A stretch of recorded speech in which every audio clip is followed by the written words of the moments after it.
Bismillahirrahmanirrahim. Assalamualaikum warahmatullahi wabarakatuh. Alhamdulillahi rabbil alamin, alladzi anzala al-Qur'ana fi syahri Ramadan wa ja'ala Ramadana syahra siyam. Wassalatu wassalamu ala Rasulillah sallallahu alaihi wasallam wa ala alihi wa sahbihi ajmain, amma ba'du.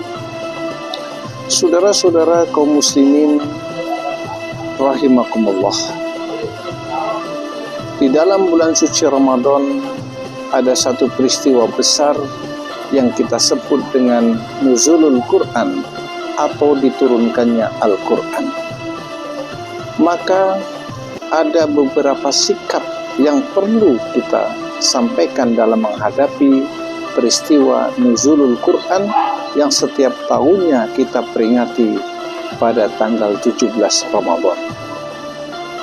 Di antaranya adalah yang pertama, sikap kita terhadap Al-Quran, kita harus memiliki Al-Quran. Sangatlah naif bagi seorang muslim tidak memiliki Al-Quran. Maka marilah kita periksa di rumah kita masing-masing. Jika kita memiliki anggota keluarga 6, maka kita harus memiliki Qurannya juga 6. Demikian juga dalam hal yang lain, kalau kita membeli baju masing-masing kita belikan satu-satu, membelikan celana masing-masing dibelikan satu-satu. Apalagi ini kitab suci Al-Quran, kitab suci kita. Maka yang pertama kita harus memiliki Al-Quranul Karim. Dan Al-Quran ini kita pilih yang terbaik. Pada era sekarang ini kita sudah memiliki di antara salah satu Al-Quran yang efektif yang kita miliki adalah kita sebut dengan Al-Quran pojok. Artinya setiap lembar itu adalah akhir ayat.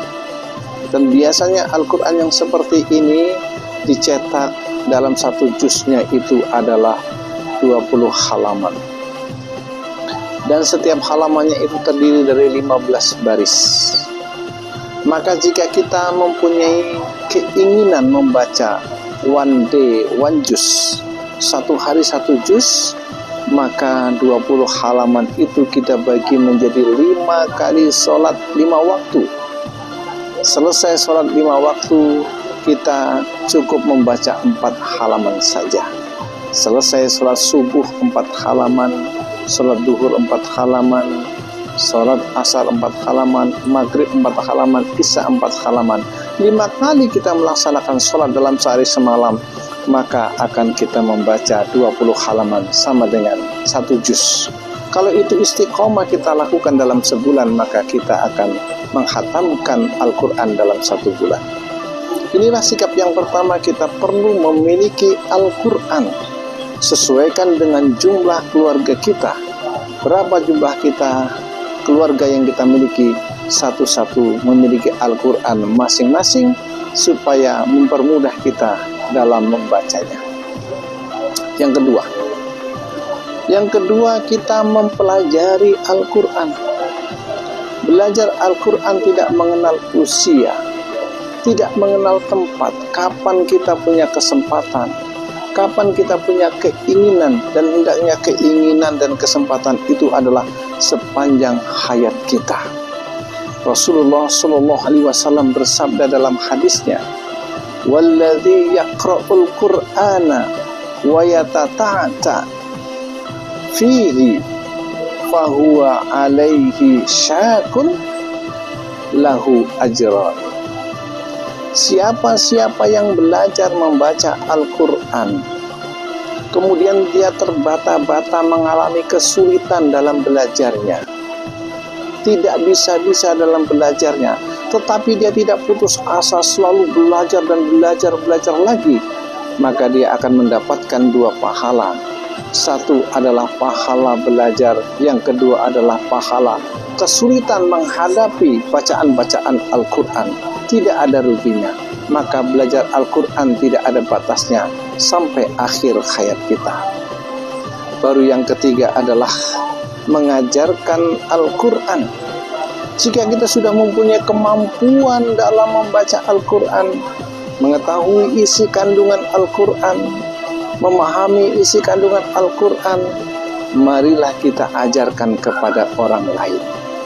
Rasulullah Shallallahu Alaihi Wasallam kembali bersabda, khairukum man ta'allamal Qur'ana wa 'allamahu. Sebaik-baik kalian adalah orang yang belajar Al-Quran dan mengajarkan kepada orang lain. Belajar Al-Quran kemudian mengajarkan kepada orang lain. Inilah sebaik-baiknya umatnya Rasulullah Shallallahu Alaihi Wasallam. Mudah-mudahan inspirasi nuzulul Quran akan senantiasa memberikan energi positif kepada kita untuk senantiasa memperdalam Al-Quran, mempelajari Al-Quran, apa isi kandungannya, untuk kemudian bisa kita amalkan. Lebih-lebih lagi kita ajarkan kepada orang-orang yang berada di sekeliling kita. Mudah-mudahan inspirasi nuzulul Quran ini memberikan kebaikan-kebaikan kita untuk lebih dekat lagi kepada Al-Quranul Karim. Demikianlah tausiah singkat yang saya sampaikan, mudah-mudahan ada manfaatnya. Billahi taufiq wal hidayah wal inayah. Wassalamualaikum warahmatullahi wabarakatuh.